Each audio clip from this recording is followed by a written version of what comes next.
Bonjour, ici Jean Sinat du studio Photomode à Québec. Bien aujourd'hui, grâce à la collaboration de l'Art Photo, bien, je viens vous présenter le dernier objectif de série Z chez Nikon, soit le 70-180 mm d'ouverture 2.8. Alors, qu'est-ce que je vais faire? C'est qu'on va couvrir dans cette capsule-ci les spécifications et les avantages de cet objectif-là, des tests comparatifs contre le 70-200 mm 2.8 VR de série S, des tests effectués sur le terrain montés sur le Z9, donc j'ai pris des photos en action et aussi en portrait, et par la suite des tests photos et vidéos sur le Z30 et finalement à qui s'adresse cet objectif et la conclusion. Donc tout d'abord, il faut comprendre que Nikon, depuis la série F des objectifs, ont ce qu'on appelle une trinité, c'est-à-dire une série d'objectifs pro qui va couvrir une large plage de focales. Donc, par exemple, ça existe toujours avec la série Z et on va retrouver le 14-24 mm 2.8, le 24-70 mm 2.8 et le 70-200 2.8 également. Et Nikon ont décidé de sortir une trinité d'objectifs non professionnels qui va comprendre le 17-28 mm 2.8, le 28-75 mm 2.8, ainsi que celui-ci, le 70-180 mm 2.8. Donc, avec la trinité non professionnelle, on est quand même capable de couvrir de 17 mm à 180 mm. Et si on ajoute le prochain objectif qui s'en vient, le 180-600 mm, bien écoutez, on passe de 17 mm à 600 mm. Donc, on va couvrir vraiment plusieurs longueurs de focale au niveau de couverture avec ces quatre objectifs-là, qui, on va voir quand même, ont des prix quand même très intéressants. L'autre chose aussi, certains vont se demander pourquoi que Nikon a sorti cet objectif-là alors qu'on a le 70-200 mm 2.8 qui existe déjà. Bien écoutez, je crois que Nikon a choisi d'aller vers ce type d'objectif-là plutôt que sortir un 70-200 mm f4. Donc, je pense que l'abandon de 20 mm pour conserver une ouverture de 2.8 est plus avantageuse au final que d'avoir un 70-200 mm f4. Moi, en tout cas, personnellement, je préfère l'option que Nikon a choisie parce que le stop supplémentaire de luminosité est vraiment très pratique. Concernant les spécifications de l'objectif, bien écoutez, on a une ouverture de 2.8 à sa plus grande ouverture et de f22 ou de 22 à sa plus petite ouverture. C'est un zoom qui va, lui, s'extensionner lorsqu'on va zoomer. Donc, exemple, je prends le 70-200, le zoom est interne, mais celui-ci va extensionner au point de vue de l'objectif. L'objectif n'a pas de VR intégré, donc n'a pas de réduction de vibration intégrée. Par contre, si on les utilise sur des boîtiers comme le Z9, Z8, Z6II, Z7II qui ont des stabilisateurs de capteurs, bien à ce moment-là, on va être en mesure d'avoir une stabilisation sur 3 axes. Alors que si on utilise, exemple, sur le Z30, ZFC ou Z50, bien, à ce moment-là, si on va avoir un stabilisateur d'image, il faudra engager le stabilisateur électronique dans l'appareil. Le diaphragme a 9 lamelles, donc quand même conserve un très beau bokeh aussi lorsqu'on va voir là, à pleine ouverture et surtout lorsqu'on est à 180 mm. Vous allez voir, c'est quand même très doux comme bokeh. Le moteur de la mise au point est vraiment rapide quand même. C'est un moteur pas à pas. Et moi, en tout cas, vous allez voir, j'ai fait des tests avec le chien de mon ami et j'ai eu aucun problème. L'objectif a suivi le chien. Et on va pouvoir voir que j'ai décidé d'utiliser le chien qui s'en venait vers moi. Donc, vraiment, une très grande vitesse. Parce que, bon, c'est une chose de photographier un sujet qui se déplace de droite à gauche dans le viseur. Mais lorsqu'on a un sujet qui s'en vient vers nous, c'est là qu'on va voir si l'objectif est en mesure de faire le suivi. Et on va voir les résultats tantôt. C'est vraiment excellent. La distance de mise au point minimale va varier selon la longueur de focale. Donc, je vous mets ici un tableau. Donc, si on se retrouve à 180 mm, bien, on aura une distance minimale de 0,85 m. Et lorsqu'on est à 70 mm, on aura à ce moment-là une distance minimale de 27 cm. L'objectif est constitué de 19 lentilles en 14 groupes et est également tropicalisé. Donc, on va avoir la présence de joints dans tout l'objectif et même ici à l'arrière, lorsqu'on regarde ici comme tous les autres objectifs, même si ce n'est pas de série S, on va avoir droit quand même à une belle tropicalisation de l'objectif comme tel. En tout cas, moi, je n'aurais pas peur d'aller sous la pluie et la neige avec l'objectif comme tel. On va avoir également un petit bouton lock qui est situé sur le côté de la bague de zoom. Pourquoi? C'est que ça nous permet, lorsqu'on le transporte, exemple, si j'ai ma caméra en bandoulière avec le zoom qui pointe par en bas, bien à ce moment-là, ça l'empêche le barillet ou le zoom de sortir par en bas et de s'extensionner par mégarde. Donc, je peux le bloquer en position 70 mm. Ça ne se bloque pas dans les autres longueurs de focale, donc à 180 mm, je ne peux pas le bloquer. C'est vraiment pour le transport à 70 mm. On va avoir un diamètre pour les filtres de 67 mm. Chose intéressante, c'est le même diamètre pour la trinité de ces objectifs-là. Donc, si, exemple, je m'achète des filtres polarisants ou des filtres circulaires à densité neutre, bien, avec le 67 mm, comme ça ici, bien, je suis assuré qu'ils vont être compatibles sur les trois objectifs. On va avoir une bague de programmation qu'on retrouve sur tous les objectifs Z et on peut y assigner à ce moment-là soit la mise au point, les ouvertures, mais moi, je vous le dis, j'ai adoré, comme tous les autres objectifs, d'utiliser la fonction ISO. Donc, je suis en mesure là, vraiment de compenser au fur et à mesure mes ISO. Et vous allez voir qu'on peut, moi en tout cas, je me suis trouvé une technique, quand il est monté sur mon appareil, avec mon doigt ici, je suis capable de jouer sur mes ISO et avec mes deux autres doigts ici, je vais jouer avec le zoom. Donc, on se développe des techniques à force d'utiliser les bagues de programmation que je trouve fabuleux et une des principales raisons de passer au sans miroir. À l'avant de l'objectif, on va avoir un traitement de la lentille au fluorine. Donc, qu'est-ce que ça fait? C'est que ça repousse les éléments comme la poussière, les éclaboussures d'eau. Et ensuite de ça, c'est beaucoup plus facile à nettoyer. Et l'objectif est compatible avec les téléconvertisseurs de 1.4X et de 2X de Nikon. Et son poids est uniquement de 795 grammes, ce qui en fait un objectif, là, je vous le dis, très léger. Et je l'ai testé sur le Z30 avec lequel je filme présentement. Et vraiment, j'ai adoré la combinaison là, de l'objectif avec cet appareil-là, qui est quand même un poids raisonnable à ce moment-là, parce que le Z30 est très petit et je ne me serais pas vu prendre mon 70-200 mm là, sur le Z30, parce que là, l'objectif est tellement lourd que ça serait désagréable d'utiliser sur le Z30. Les avantages de cet objectif-là, bien écoutez, comme je vous disais, c'est ses dimensions et son poids, donc facile à manier, facile à mettre dans un sac photo, prend peu de place. Il est net dès la pleine ouverture et ça fait une grande différence avec les anciens objectifs non professionnels qu'on retrouvait en monture F autrefois, où lorsqu'on était à pleine ouverture, souvent c'était mou, il fallait fermer d'un stop ou deux stops pour avoir une belle netteté, alors que la série Z maintenant, à date, tout ce que j'ai testé, bien, dès la pleine ouverture, c'est très net. Donc, vraiment, là, Nikon nous offre beaucoup là, pour notre argent au niveau de ces objectifs-là, sans perte de qualité. Pour ce qui est du désavantage principal, c'est que l'objectif est non VR, mais encore là, ça dépend à quoi qu'on le destine.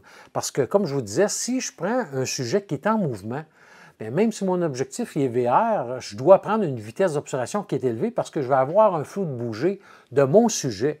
Donc, ça n'a pas vraiment d'importance que l'objectif soit VR ou non. Donc, lorsque je fais de la photographie de sport ou animalier, bien, je vais toujours avoir besoin de quand même une vitesse assez élevée, surtout si mon sujet est en mouvement. Alors que si j'utilise pour faire des paysages, des trucs comme ça, c'est là que le VR est beaucoup plus important pour venir pallier à notre bouger à nous, aux photographes. Et à ce moment-là, bien, il faudra quand même toujours avoir une vitesse supérieure à ce qu'un objectif non VR va nous donner. Et un petit truc, des fois, pour le savoir, bien, qu'est-ce qu'on fait? C'est qu'on prend la longueur de focale qu'on est, puis on multiplie par 2, et à ce moment-là, ça nous donne la vitesse minimale à utiliser. Donc, par exemple, si je suis à 125 mm, bien, idéalement, je devrais utiliser un 250e de seconde, soit 2 fois 125, une vitesse minimale. Ça, c'est en tenant compte que je n'ai aucun réducteur de vibration ou de stabilisateur de capteur dans mon appareil photo.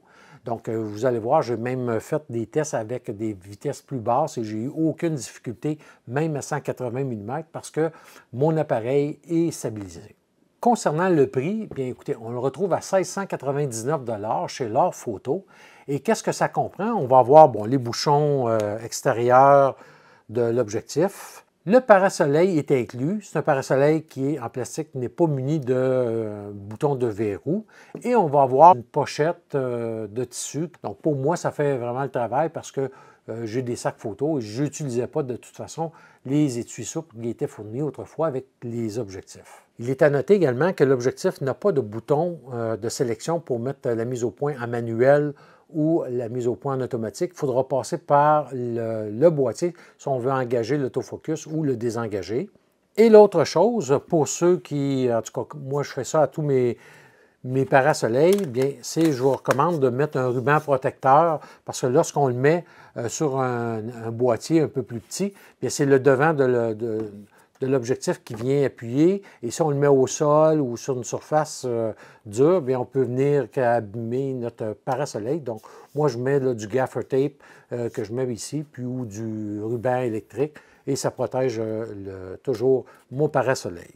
Donc, maintenant, on va passer aux tests pratiques. La première des choses que j'ai fait, c'est que j'ai fait des tests avec des têtes de mannequin contre le 70-200 mm 2.8 VR de série S, donc la série professionnelle. Donc, je vais comparer les deux vraiment ensemble et on peut voir quand même qu'on a déjà une bonne différence au niveau des dimensions. Et lorsque j'extensionne le zoom, c'est ça que ça nous donne. Mais on va toujours quand même le transporter fermé. Celui-ci, comme je vous disais, bien, son zoom, il est interne, donc peu importe quelle longueur de focale que je suis, ça va toujours demeurer à la même longueur. Donc, on va aller voir ça. Par la suite, j'ai fait des tests avec le chien de mon ami Mario, comme je vous disais, des tests vraiment que le chien s'emmenait vers moi à pleine vitesse. Ensuite de ça, avec Sandra, on est allé faire une session de portrait où j'ai fait plusieurs photos en lumière naturelle à l'intérieur et avec le flash, et aussi quelques photos à l'extérieur. Et suite à vos commentaires sur ma page Facebook, bien, plusieurs m'ont demandé de faire des tests montés sur le Z30. Donc, je suis allé faire des tests au parc des Mézerais avec le Z30. Et on va voir là que j'ai fait de la photo animalière avec le 70-180 mm sur le Z30. Aussi, qu'est-ce que j'ai filmé là-bas a été fait avec le Z30. Donc, on va regarder tout ça ensemble et je vous reviens pour la conclusion là, en studio. Alors, on va passer maintenant au test théorique, si on veut, en studio. Donc, j'ai trois têtes de mannequin ici en arrière. Et l'avantage, pourquoi j'aime bien me fier à des têtes de mannequin plutôt qu'à des cibles, c'est parce que vraiment pour le portrait à qui je destine principalement mes objectifs, bien, je peux vraiment voir au niveau des yeux et tout ça, le résultat là, de chacun des objectifs. Donc vraiment, je vais comparer le 70-180 mm avec le 70-200 mm. La caméra va être sur trépied pour tous les tests. On va tester les grandes ouvertures seulement, donc 2.8 et f4, parce que même si je vais au-delà de ça, bien, on sait que lorsqu'on ferme, on a une meilleure netteté, mais c'est surtout qu'on destine ces objectifs-là vraiment à travailler à pleine ouverture. Donc vraiment, c'est intéressant de venir voir là, les comparaisons entre 2.8 et f4 pour chacun des deux objectifs. Il est à noter aussi que je vais utiliser mon posemètre Sekonic L858D pour faire les lectures parce que je vais travailler avec un flash, donc pour m'assurer d'avoir tout le temps une même luminosité.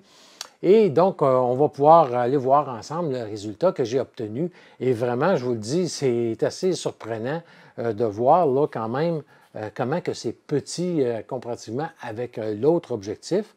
Et aussi, sur le 70-200 mm, bien, je me suis servi de l'affichage qu'on a sur l'objectif pour aller vraiment chercher 180 mm.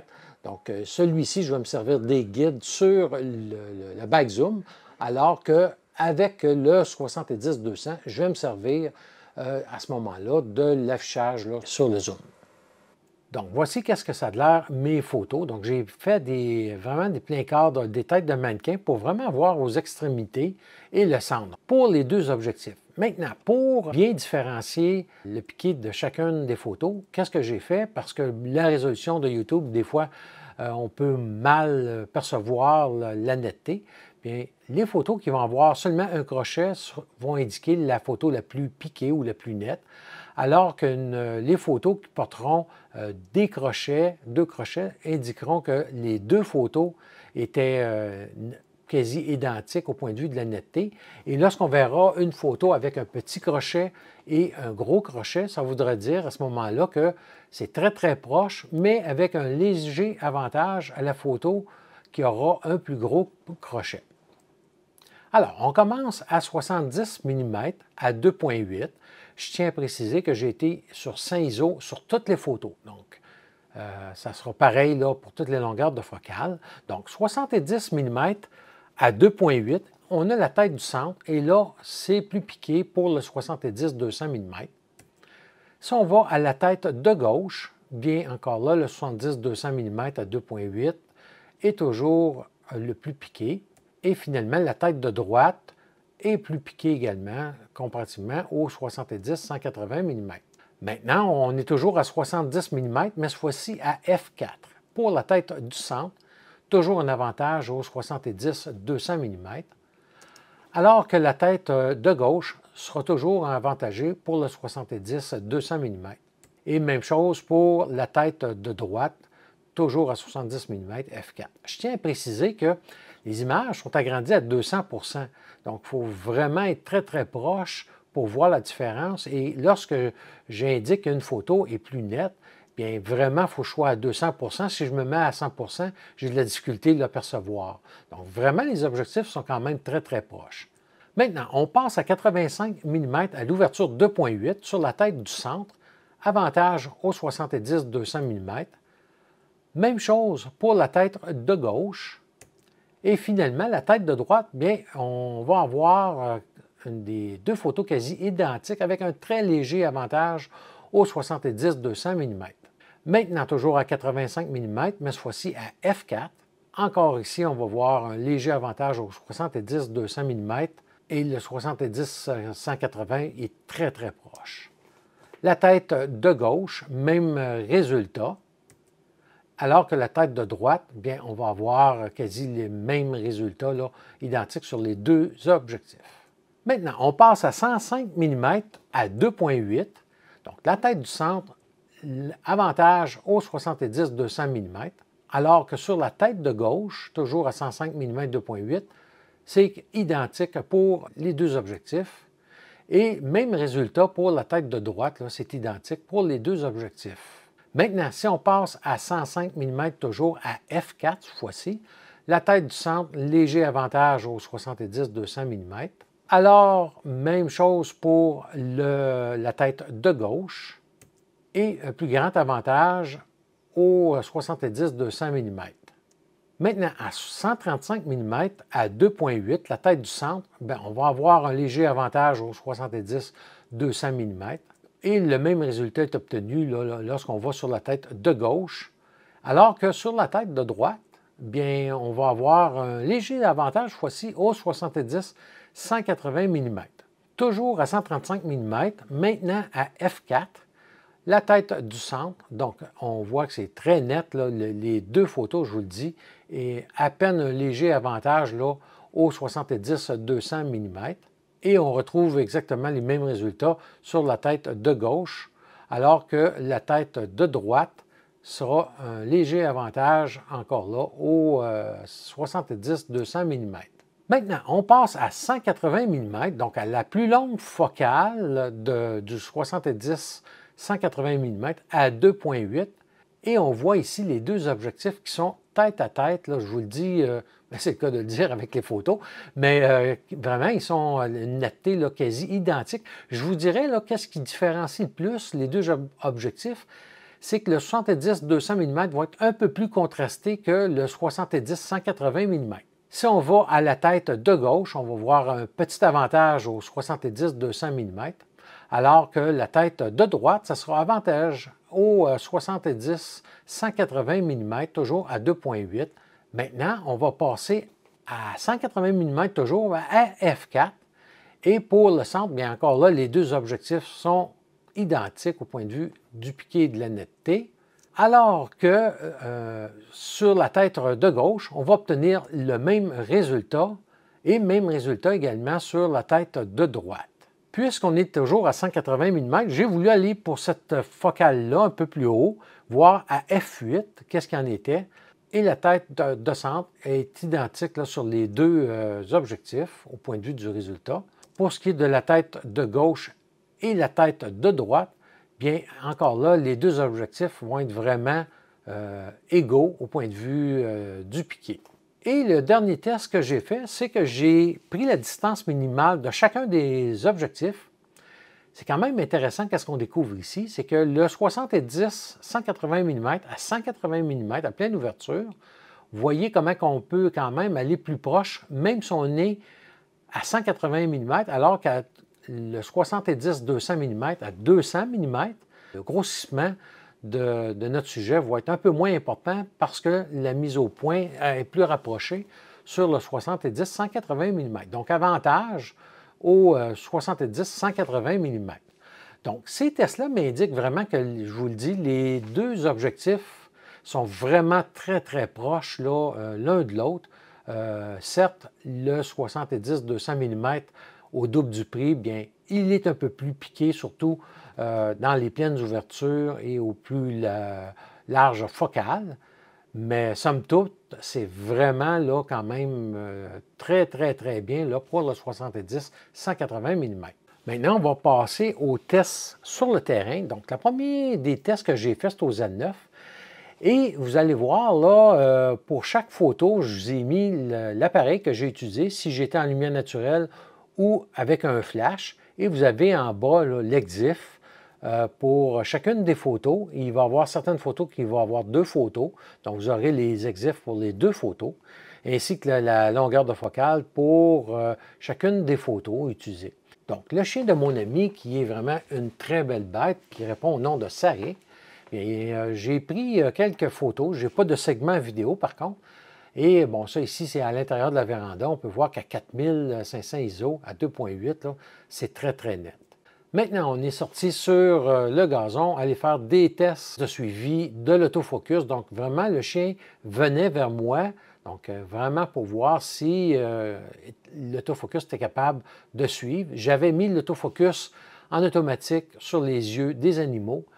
Et je vous le dis, j'ai eu peu de déchets. Vraiment, l'autofocus du 70-180 fait très bien le travail. Et j'ai travaillé toujours à 2,8 sur toutes les photos. Pourquoi? Pour ne pas donner de chance à la profondeur de champ, que pour vraiment voir si les yeux pourraient être vraiment nets.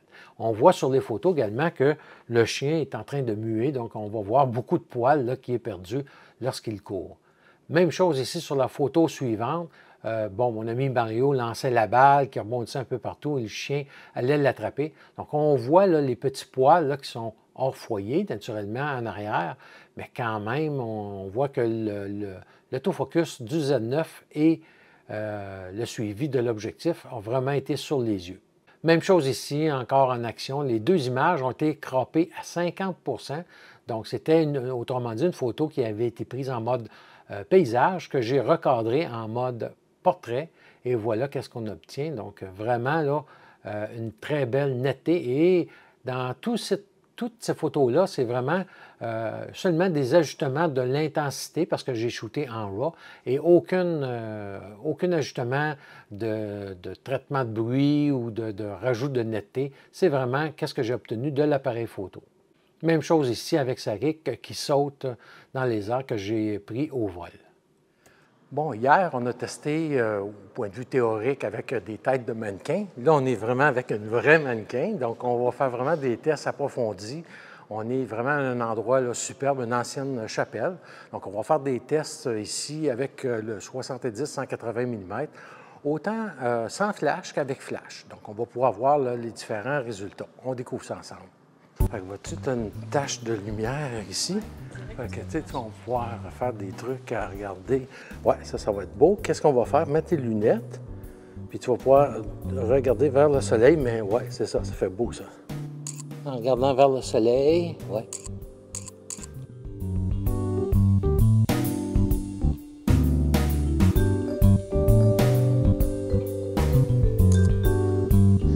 On en prend un autre assis bien au centre, là.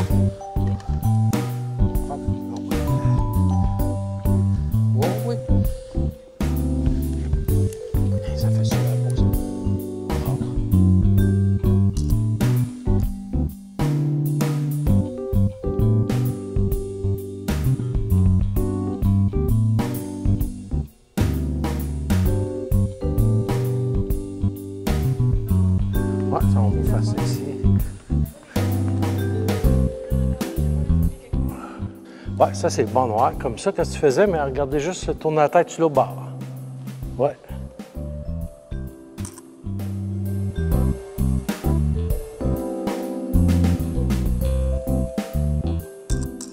Donc, écoutez, jusqu'à présent, là, ça se révèle très, très bien comme objectif, mais l'endroit est superbe. Donc, avec Sandra, là, écoutez, on est aux anges ici, c'est le cas de le dire, dans une chapelle.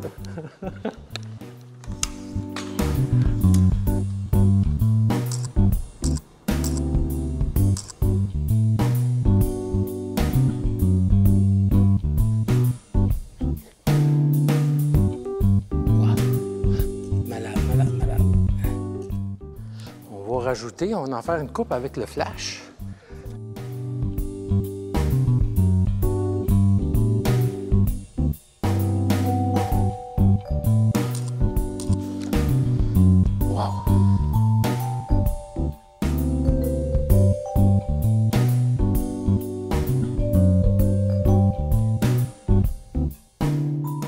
Donc ici, je vous ai agrandi à 200 % une photo réalisée là, au flash avec Sandra. Donc, juste pour vous démontrer le piqué, et quand même, j'étais à 640 ISO. Donc, vraiment, là, un excellent rendement là, de l'objectif à pleine ouverture.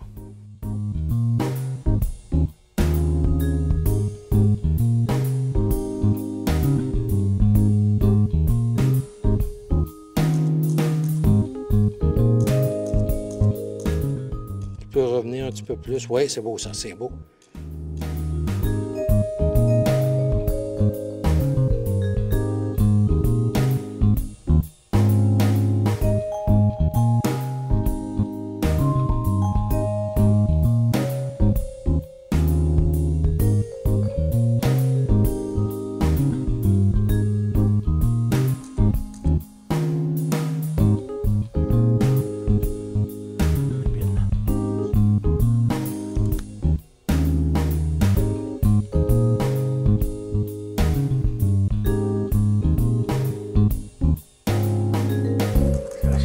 Wow! Non, qu'est-ce que j'ai fait? Ouais, comme ça, ouais, voilà.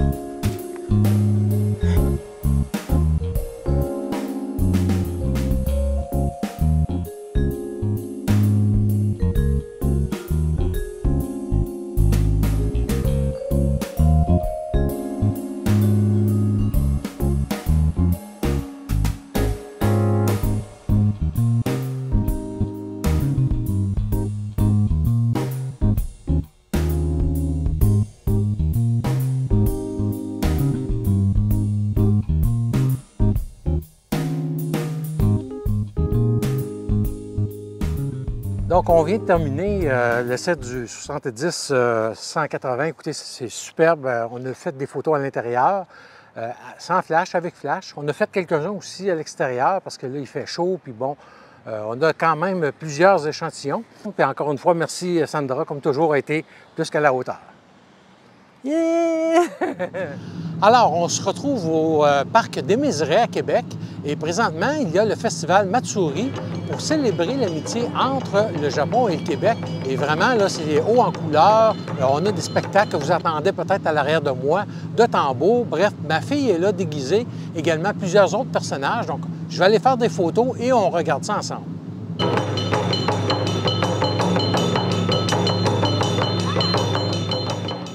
Donc ici, c'est vraiment des photos en action lors du spectacle. Et vous allez voir que j'ai dû garder une bonne vitesse parce que ça bougeait énormément.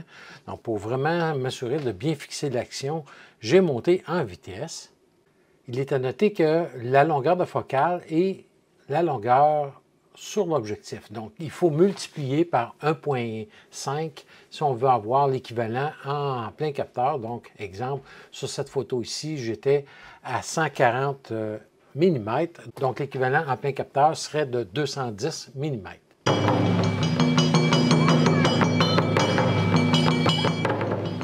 Encore ici, et bon, vraiment, là, ça a très bien performé. J'avais mis l'ISO sur la bague de programmation et ça allait très bien.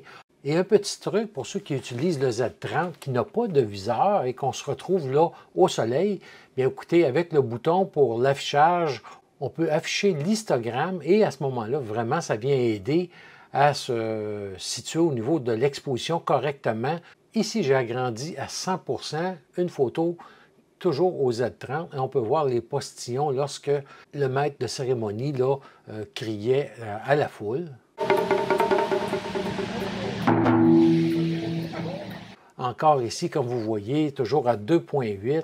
Et sur la photo de droite, on peut voir la personne là, qui saute dans les airs. Vraiment, là, un excellent rendement du Z30 et du 70-180 mm.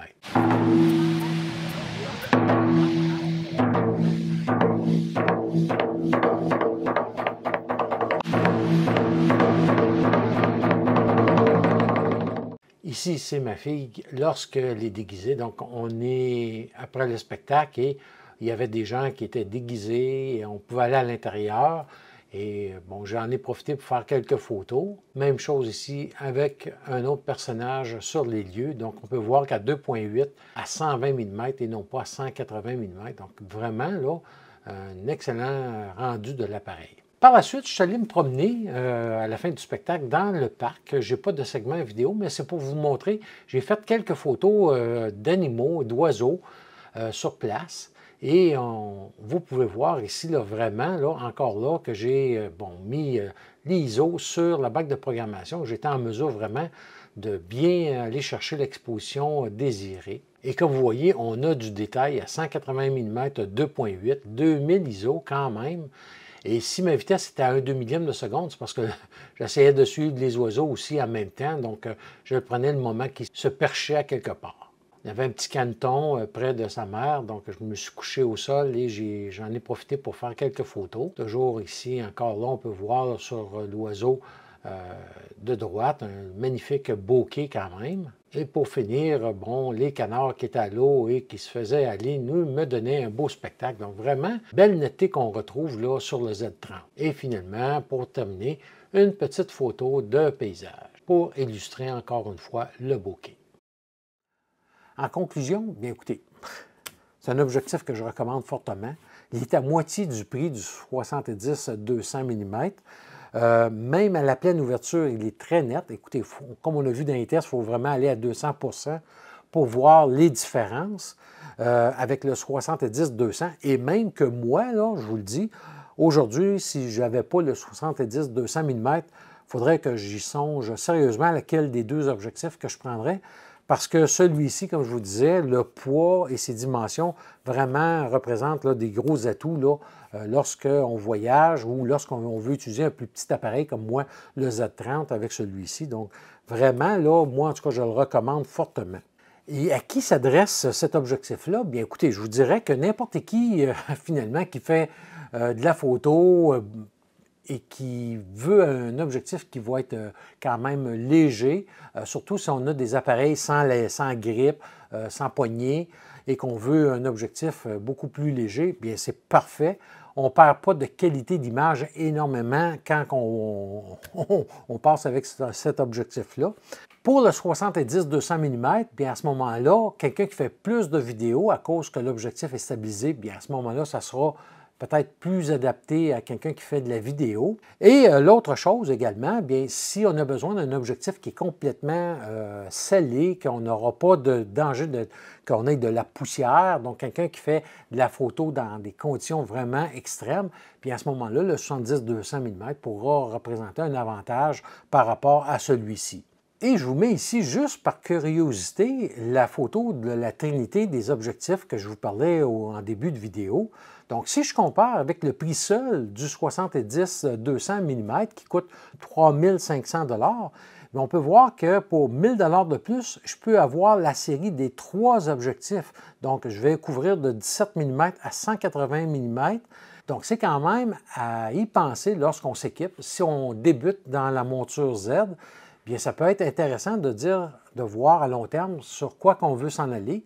Mais je vous le dis, moi, en tout cas, je n'aurai aucune difficulté demain matin à passer au niveau du Z 70-180 mm pour faire mes photos conventionnelles. Là, vraiment, j'ai adoré la manipulation et le poids de cet objectif-là. Chez L'Art Photo, ils en ont quelques-uns en stock. Je vous le dis, ça sort quand même très, très bien. Sinon, s'ils n'en ont plus, bien, vous pouvez placer votre commande en ligne ou par téléphone chez L'Art Photo et ils vont se faire un plaisir de répondre à vos questions si vous en avez. Également, bien écoutez, la prochaine capsule, bien, je vous reviens sur le 180-600 mm que j'attends aux alentours du 24 août qu'on nous dit. Donc, vraiment, je vais prendre le temps aussi de le mettre à l'essai, de le tester. Et je pourrai vous en parler un peu plus longuement dans une prochaine capsule. Et écoutez, si on prend cet objectif-là, son prix et le prix de celui-ci, par exemple, bien, on va avoir un prix qui se rapproche du 70-200 mm 2.8 et on a une couverture à ce moment-là qui passe de 70 mm à 600 mm. Donc voilà, si vous avez des questions, des commentaires, bien n'hésitez pas, ça me fait plaisir, comme à l'habitude, d'y répondre et on se revoit très bientôt.